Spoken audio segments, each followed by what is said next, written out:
Hi friends, it's Mrs. Smalley here coming to you with the second half of our book, Iris and Walter.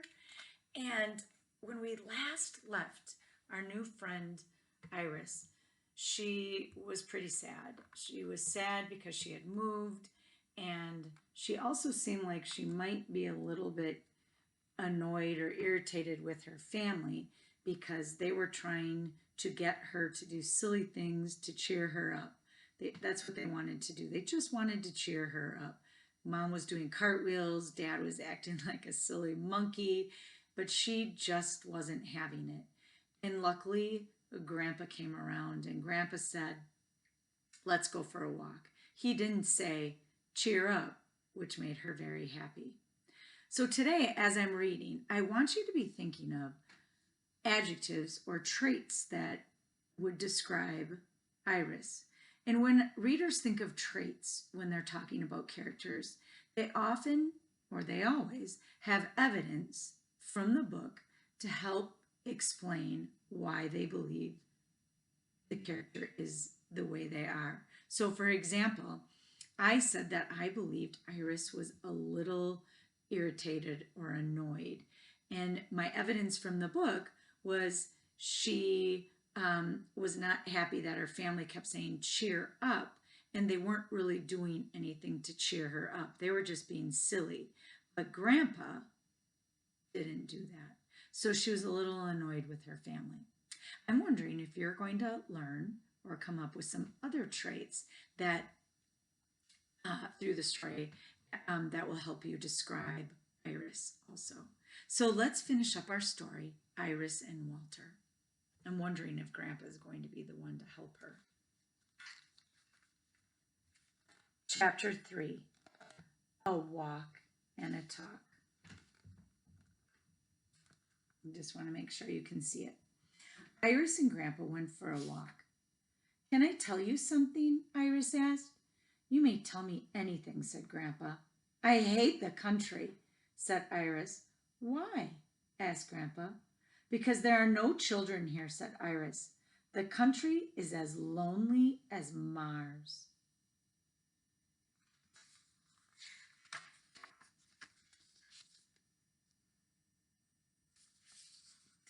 "Iris, my girl, there must be some children somewhere," said Grandpa. "Do you think so?" asked Iris.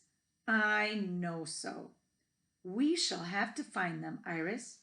We shall be explorers." Look at that. Grandpa is trying to make a game out of finding friends. Iris and Grandpa walked down the road. The birds were singing, the roses were blooming, and around the bend, someone was waiting. Wondering who that someone was. I'm thinking it's probably Walter.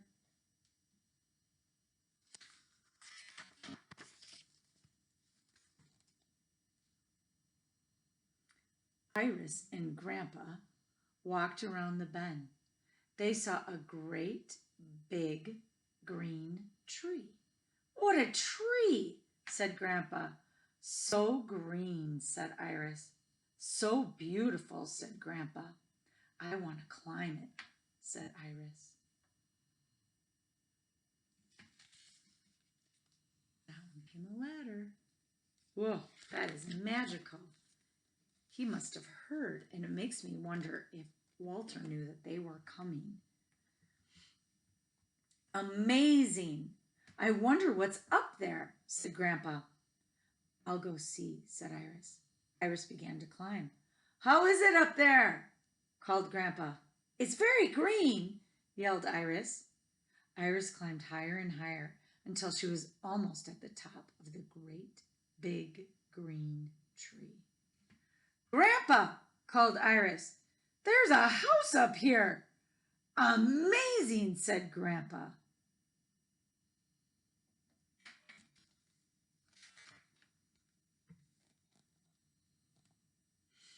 Iris knocked on the door. "Come in," said a voice. Iris opened the door. Hi, I'm Walter, said Walter. I'm Iris, said Iris. Iris and Walter shook hands. Hey, Grandpa, there's a kid up here named Walter, yelled Iris. How wonderful, said Grandpa. And it was. I'm wondering if this is the day that changed everything for our friend Iris. Like maybe right now she's happy, and the evidence would be that she's happy because she found Walter in a tree house. Chapter 4, A New Life. Iris and Walter played every day. They climbed trees. They rolled down hills. They played hide and seek. When it rained, Walter showed Iris his hat collection, and Iris showed Walter how to roller skate indoors.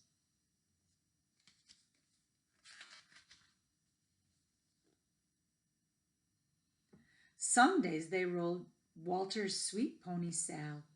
Other days they sat on a fence and watched a horse named Rain running wild.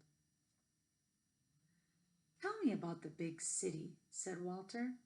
Well, said Iris, in the big city there are lots and lots and lots of people. Ah, said Walter, but in the country there are lots and lots and lots of stars.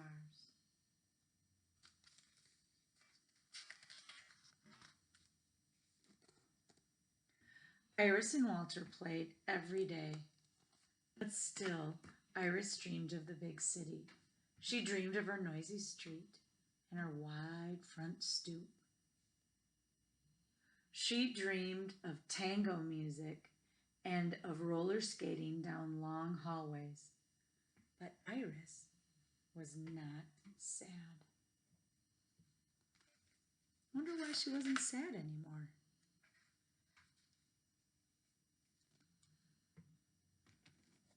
For in the country there were red-tailed hawks and starry skies.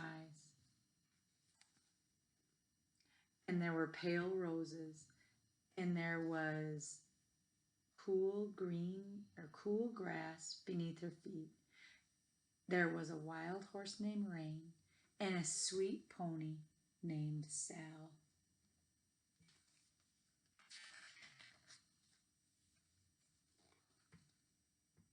And across the meadow, over the stream, high in a tree, was a little house, and inside there was a new friend, Walter.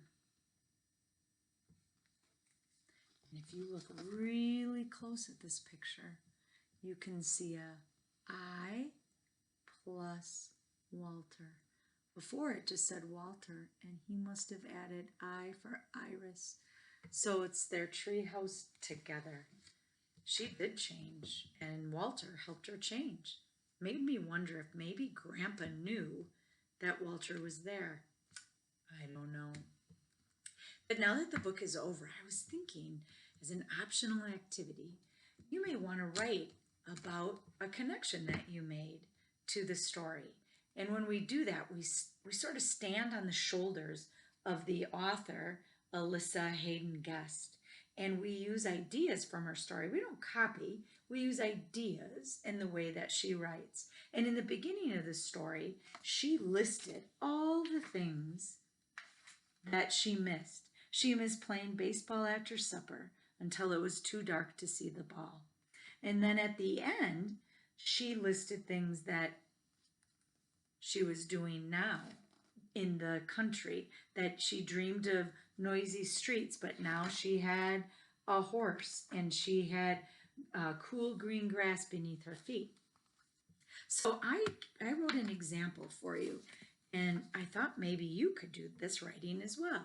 I said, I can make a connection to Iris because I was sad and lonely when I first started teaching from home. I missed my daily hugs. I missed our morning meetings. I missed all the laughter. But now I'm feeling better. This is where I changed. because I can Zoom with my class. I can read books to them on the computer. We can send messages too. Just like Iris, I think about what I miss, but I am not sad or lonely because I found a new way to do things. And I did. I found a new way to connect with you, as all our teachers have. We found new ways to connect with our class. So give it a go. Try to write a connection. Think about the things you missed and think about all the new things that you're doing at home that's different than school, but that are helping you. And thank you for listening, and I will see you soon. Happy reading.